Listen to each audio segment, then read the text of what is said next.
21 to everybody.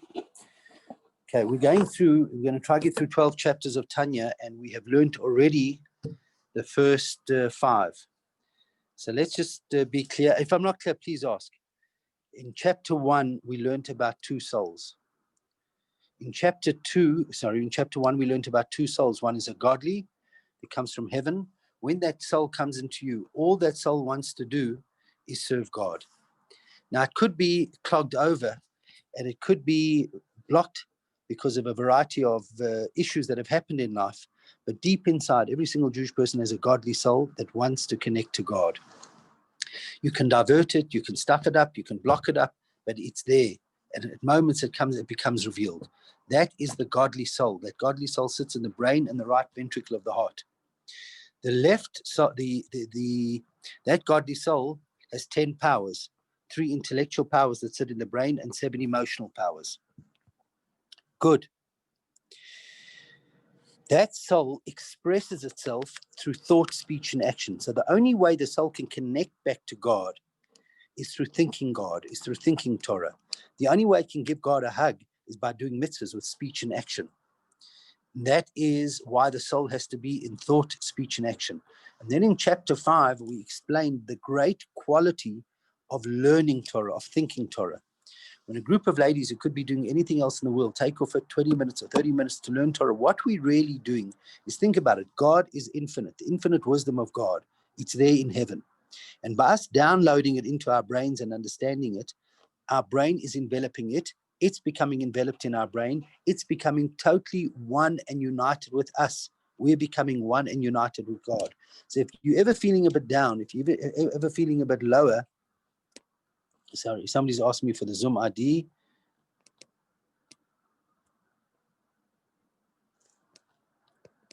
If ever you're feeling a bit down or a bit low,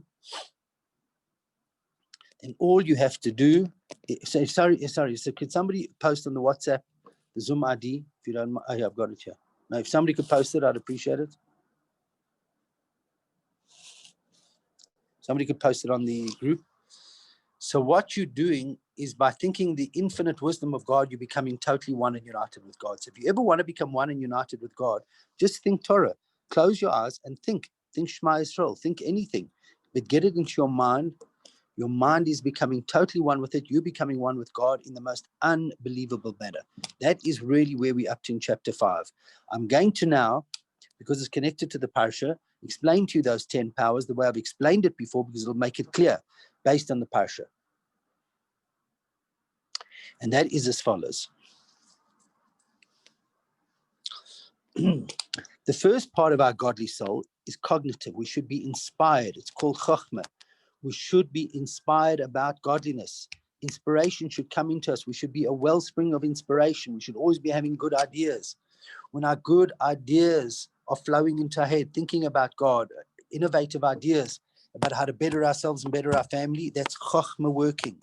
When that's not working, what are we suffering from? Where does a child come from? A child ultimately comes from the brain of the father. We're suffering from death of the firstborn. The second part of the godly soul is bina, where you take that godly thought that you thought and you think it through and you analyze it. When you analyze it, you feel good. You feel so inspired about godliness, you want to come close to him. But what happens when that's not working? What happens when that's not working? You're suffering from darkness. You're in darkness. The darkness is not just a historical plague. It is a plague that affects so many people, where everything around you is dark. After you've had a good inspiration, after you've thought it through and it could work, it's like a seed being planted in the soil. What should come from that is a sprout, a vegetative growth of love and fear should come. When that's not happening, what are you suffering from? You're suffering from locusts. The locusts ate the greenery, and many, many people suffer from that. We wake up in the morning inspired. It's going to be a great day. We think it through. It's going to be a great day. And as we get out of bed, we just don't make things happen. We fall into the abyss of despair or misery or non-doing. It's a terrible, terrible, terrible plague. So the plague of locusts is not just a historical plague. It's where we don't make things happen. We don't get inspired. Now, the next plague, let's go back to the bottom. So we've explained the 3 intellectual plagues. The three intellectual powers. That's Chokhmah, Bina, and Das. The power to do something new, Bina, the power to think something through, and when I've thought something through, after I've clearly understood it, to get emotionally inspired. I cannot do anything in this world unless I'm emotionally inspired. I cannot teach, I cannot share, I cannot paint a wall. You'll see the difference. I have to have my emotions there. I have to have love and fear. Love will make me paint that wall just that extra bit special. Fear will make me not overpaint it, not go into the next wall. So love and fear are just such special emotions. Good. So let's go through the emotions. The first emotion is love. It's teaching, it's sharing, it's loving, it's hugging. The second emotion is healthy fear, discipline, don't overdo, don't overteach. That goes into a balance called Tiferes. Tiferes means the perfect balance of how much to teach, how much not to teach, how much I should have in life, my balance. By the way, what is extreme for you, hear the words, what is extreme for you might be balanced for me. And what's balanced for me might be extreme for you. As long as you're living in balance, a person has to live a balanced life. Such an important power. Balance. Balance is not blue and it's not red. It's a mixture of blue and red. It gets the perfect mixture. That's balance, called Tiferes. Tiferes has, then there are two other emotions. An emotion that pushes me, that even if I have obstacles in life, I've just got to keep moving ahead. That even though something tells me just to keep going, keep focused, keep going, even though I've got all these obstacles. Another thing, another emotion that sits on the other side says, hold on a second, I've got to be a bit humble. I can't just push ahead. I can't trample on other people. I can take an insult occasionally. I've just got to keep my balance. I mustn't go out of sync. And ultimately, all that comes into an emotion called foundation. So in using a teaching analogy, a person has to know his subject perfectly well. He's chokhmadat, he has inspiration, he's thought it through, he lives it, it goes into his emotions. There's an emotion there of love that says teach it. Another one says fear, hold it back, you'll drown your students. It balances. But nonetheless, something inside of you says, even while you're balancing it, push ahead. Make sure the kids understand it. Then there's another emotion that says, hold back a little bit, hold back, get a balance. All that comes into the sixth emotion. The sixth emotion is called foundation. You can't see it. It's the gut. I always call it gut. Does anybody ever have gut? Just your gut tells you, after all your experiences in life and after all your knowledge and after all your learning, there's something inside of you that says, just go and do it this way. That's gut. And ultimately, it comes out of my mouth, and that is speech.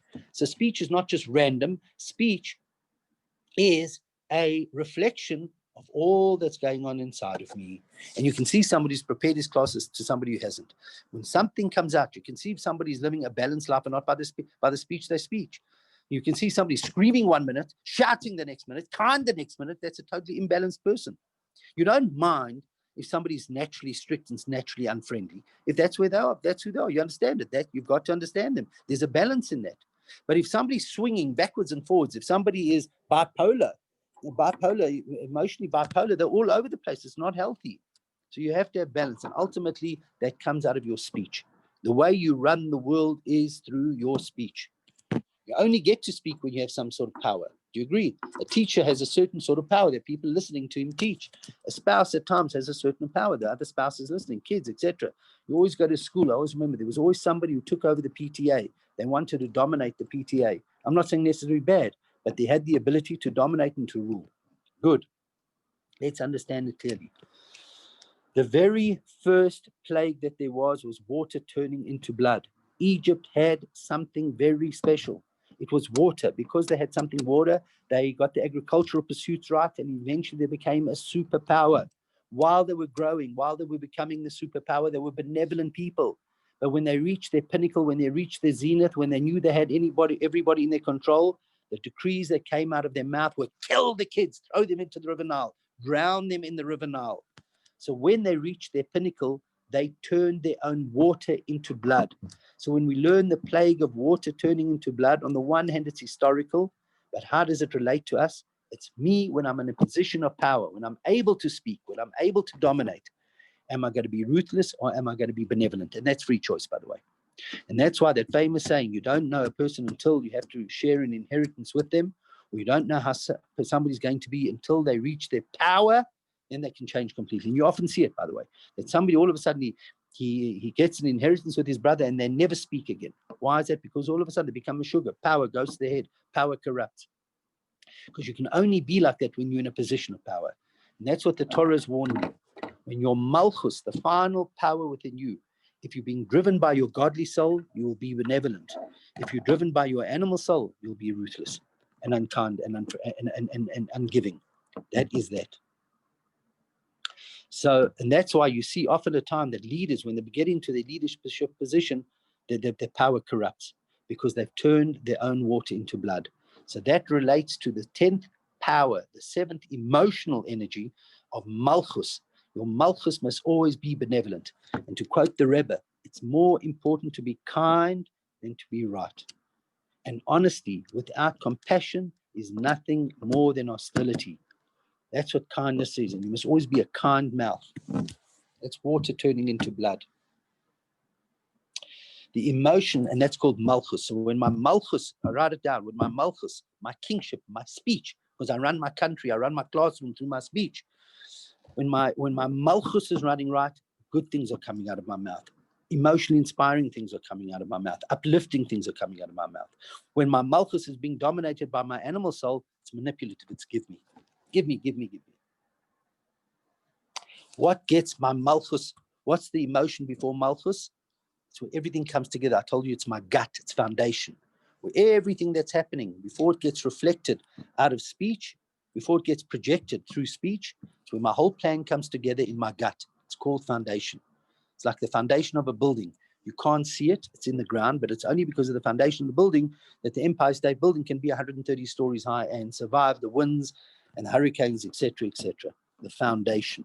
The foundation within me is how I'm going to project myself outward. If my foundation within me is all over the place, it's a terrible thing. There's one down here and one down there, etc. So when there's healthy foundation, I've come together. I'm together. I might be extreme to you, but I've got balance. I have balance. I've got good balance where everything comes together. If I'm not coming together, I'm suffering from the plague of frogs. What are frogs? You never hear of a pride of frogs or a school of frogs. They're all over. They're cold amphibians. They're all over the place. So the plague of frogs, although it historically happened, it means I have no foundation.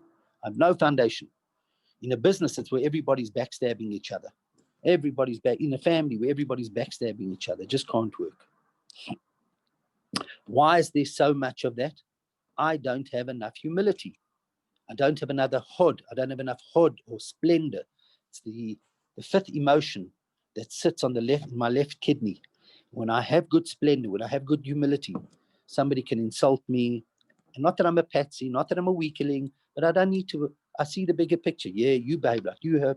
It's that ability, by the way, within you, that if somebody's going mad in front of you and going into a rage, you just listen, you're quiet. Not that you can't win them. You just don't need to waste the energy on them. They having their rage, they having their little performance. So you just sit quietly. That's when your humility, your splendor is running right. It's in the left kidney. But I can't, as much as I have to allow someone to go off on a tangent and not be affected by it and not get caught into it, I can't.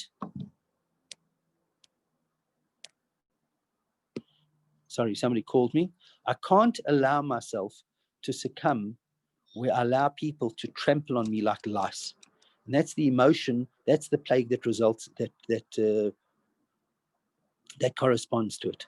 What does that mean? That I still have self-dignity. There's a difference to being quiet and controlling myself and letting the other person act like an idiot, and I control myself, not wanting to get caught into it. I've got healthy splendor, but if I'm allowing people to trample on me, what was the historical plague of lice that we learn in this week's parasha?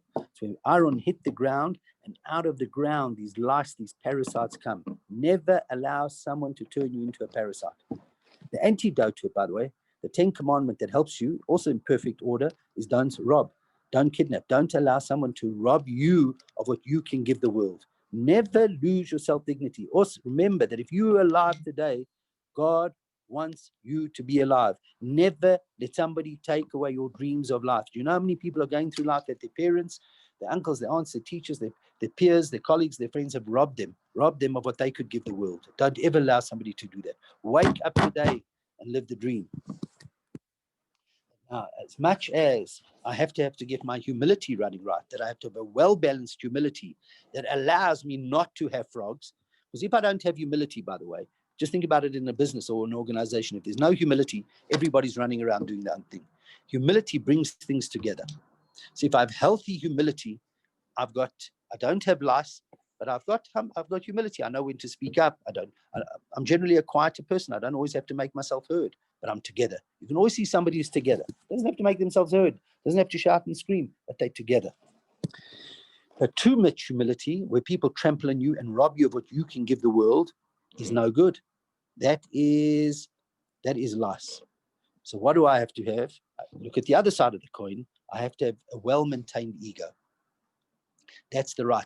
That's the energy on the right side in the right kidney, called netzach. I'll write them up and post it on the chat.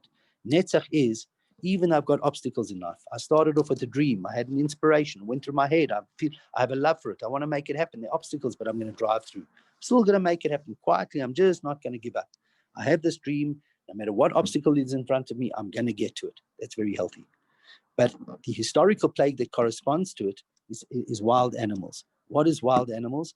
A wild animal, a bull in a china shop, walks into the china shop and tramples on everything. It's where I want my goal to be successful, that nothing will stop me. And the other key words, even at the success of others. And that's when it's unhealthy. So healthy ambition and healthy drive and healthy netzach, which is the name of the emotion, tells me I've got to teach, even though the obstacles, call the obstacle Zoom, call the obstacle that the person in front of you is not understanding, call the obstacle that whatever, I'm going to keep going until I make sure I've achieved it. But when I start trampling on other people to get to my dream, that's wild animals. What's the antidote? The antidote is don't commit adultery. Look at the 10 Commandment that fixes it. Why don't commit adultery? What is committing adultery? Where you're so arrogant and you're so powerful and you think yourself that you can walk into somebody else's life and interfere with it. That is that. So therefore, we've said like this: water turning into blood that corrupts your final emotion, which is dominance. You must always be benevolent. Frogs is when you're not together, when you're yesod. Your emotion, the sixth emotion, is not together. It's all over the place. Lice is when your emotional energy, called hoid, splendor, humility, is too trampled on, which is very prevalent, by the way. People have allowed themselves to be trampled upon. You have to have a well-maintained ego, but it can't become a wild animal. That's netzach. A person who's really in tune with themselves has to be strong. They have to be strong, that nothing's going to stop me. Nothing's going to stop me, but not in a bad manner. I'm not going to trample on other people. I'm going to keep focused. I don't look at obstacles. So there's an obstacle in front of me. I've got to get over it. If I can't go under it, I'll go over it. But I don't become affected by it. I just keep going. There's a man his name's Martin Glatt. He now lives in Israel. He had a dream to do something at the Koisel. I watched this man. Obstacle after obstacle was thrown in front of him, quietly, without screaming at anybody. Just kept focused day after day. Eventually, he rewrote the whole thing for the Wailing Wall, making it comfortable for Jew and non-Jew to have a better experience there. And that's what it is. And that's what we have to take from this, by the way. Nothing. If you've got to get your emotions running right. If there's an obstacle in front of you, that doesn't mean it's not for you. Quietly, you have to knock the wall. You have to knock the wall down. Boom, boom. And if you keep knocking every day, if you keep, like a little bit of water will erode a hard rock, eventually achieve what you have to achieve. Now, the final emotion, which we haven't explained, is called dever. I don't think we've ever explained it, actually. Dever is where the animals just died. That corresponds to, let me go through the emotions again. My first emotion is love. Love is where I'm giving, teaching, sharing, hugging. If that's not working right, I'm suffering from hail. Hail is frozen love, where I can't share love. Boils it's very healthy to have healthy fear, because fear prevents me from doing things that I shouldn't do. It makes good discipline. It tells me when I have to stop teaching. But if that is out of sync, I'm suffering from boils. Why? What was the historical plague of boils? The Egyptian the person was burning, and anybody who came close to him was rejected as well. That relates to boils. Good. The emotion that comes afterwards. So love says, teach, teach, teach. Fear says, not badly, hold back, hold back. Unhealthy fear is when you're rejecting. A beggar comes to my door and knocks on the door and says, please, can I have some money? Love says, give him the money. Fear says, don't give him the money. He's going to use it for glue. Tell him to go get a job. But then it goes into a third emotional power that mixes the two, mixes the love and fear. That's why I always call it the mixing, the beauty, the blending. It's called Tiferes. And what does Tiferes tell me? Hold on a second. What's the right thing to do here without any self-aggrandizement? What's the right thing to do? How can somebody leave my house without money? I don't want to give him money because he's going to use glue, so I'm going to give him a peanut butter sandwich. That is the right thing to do, in my view. That if anybody knocks on your door and you want to, you should always want to give, undoubtedly. Giving brings peace to the world. You're worried he's going to use it for glue. It's not for you to teach him a lesson to get it or not, to get a job or not. Your job is to feed him because he's starving. You can tell him when you've given him the food, okay, try find a job. But you've got to give him something. Why are you giving him? Nobody's going to see if you ever gave him the food or not, because it's the right thing to do. The balance tells you that is the right thing to do. Good. When I am running right, when my balance, my third emotional power is running right, and anybody who comes to see me for something good, I will always do it. I will do the right thing even though nobody's looking. But if that's not running right, if I'm not that sort of person, if everything I'm doing is for an ulterior motive, in other words, I'm only being kind, I'm only being nice because there's something in it for me, that's a very sick plague. That's sly, it's terrible. The plague that corresponds to that was Dever. What's Dever? Pestilence. The animals woke up one day, they were feeling perfectly normal, and they died. Boom, they just dropped dead. When do I know that I'm suffering from that? When the only time I'm being kind to people, the only time I'm smiling to people, the only time I'm being a mensch to people, when I can get something out of it. But the moment I'm not going to get out of this, they can go drop. That is in the Torah, by the way, that's the worst of all the plagues. It's terrible. It's a terrible, terrible plague because you're killing people. People think they can rely on you. People think you're your friend. And the only reason why you're a friend is because there's something you can get out of it. It's like politicians love, by the way. And that is why I actually brought it to you, is to understand the 10 plagues that we have, the 10 powers we have within us. But no matter what it is, it's all about fixing ourselves. Now, with that in mind, we're going to start chapter 6. Open my book. Sorry, I'm in somebody's office. I borrowed an office here, so you'll have to bear with me. Chapter 6. Are there any questions, by the way, before I go further?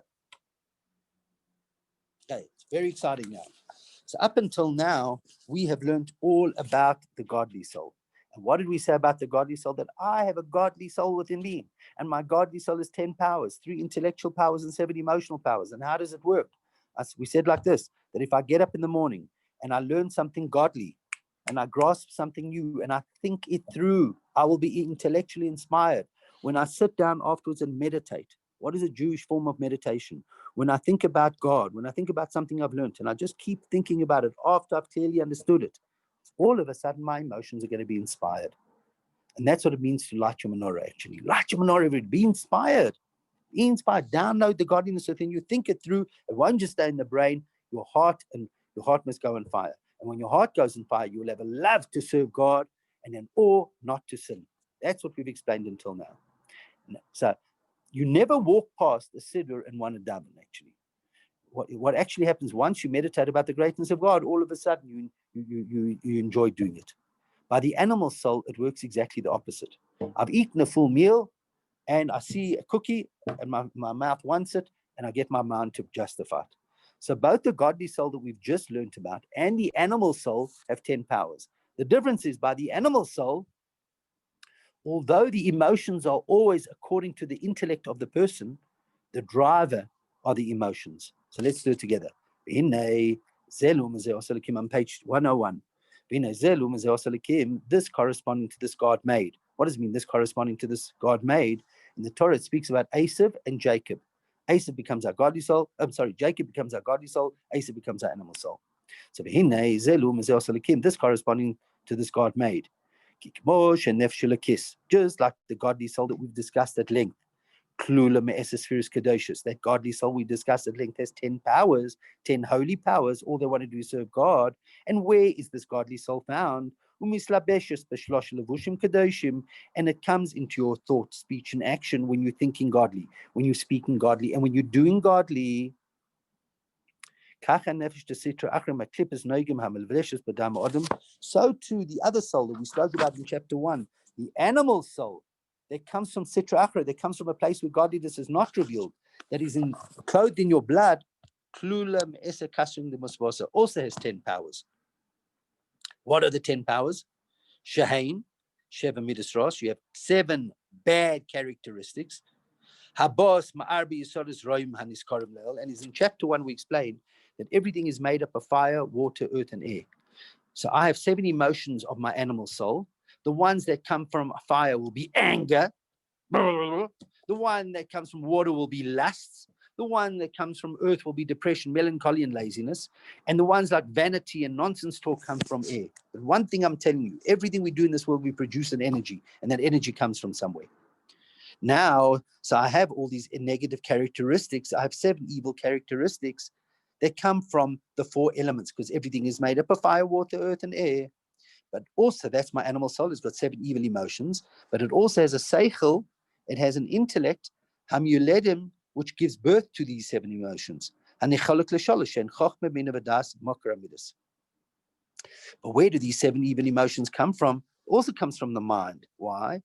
Because your emotions, even though your emotions of the animal soul drive you, they still come from intellect. They're always like intellect. You'll see a good example.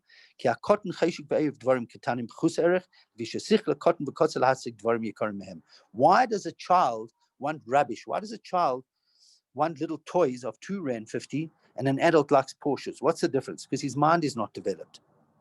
The child is always crying and screaming because his mind's not developed.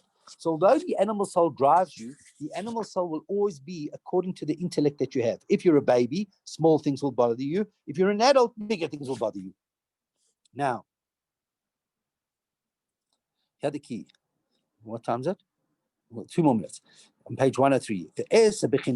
Now these 10 powers of the animal soul. Let me begin it again. Now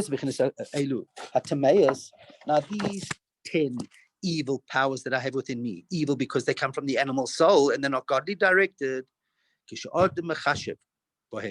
When a person thinks evil, you will see what evil is just now. When a person thinks something that's not godly, so right now I have free choice what I think about, what I speak about, what I do. So let's say now I'm not speaking about God, something godly. I'm just going to think about something random or something forbidden. Or medaber, or I'm going to speak rubbish. Or oiser, or I'm going to do something profane.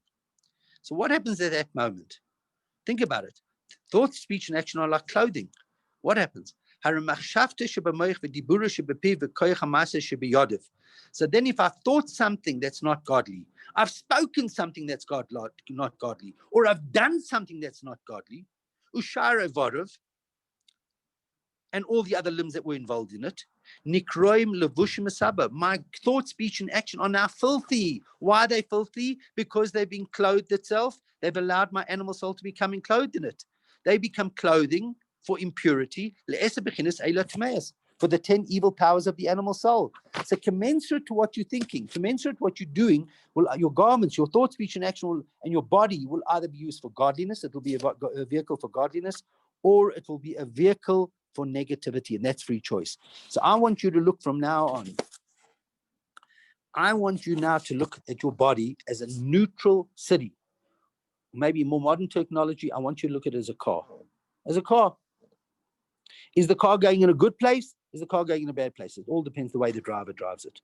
If I'm driving it to good things, the car's going to go to good places. The car will become a garment for good places. If I'm using it for bad things, the car, which is neutral, is going to be used for bad. The same thing with your body.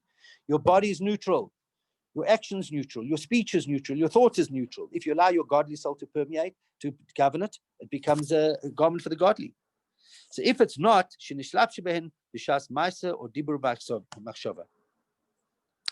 they become, it becomes free choice where you want your body to go. So wake up this morning and let's think about where we want, let's put it this way, let's take our bodies to where they want to go. Let's take our thoughts. I want you to digest this thought. I'll end with this. Where your thoughts are, where your dreams are, that's where you are. Where your speech is, where your action is. All you've got to do, if you're using that for positive stuff, if you're saying positive things to people the whole day, if you're using your hands to do mitzvahs and good things, and if you're allowing your mind to think good things, your body becomes a chariot for God. If not, it becomes a chariot for negativity. We will discuss what those negative things are in the next exciting episode, which we will have next week.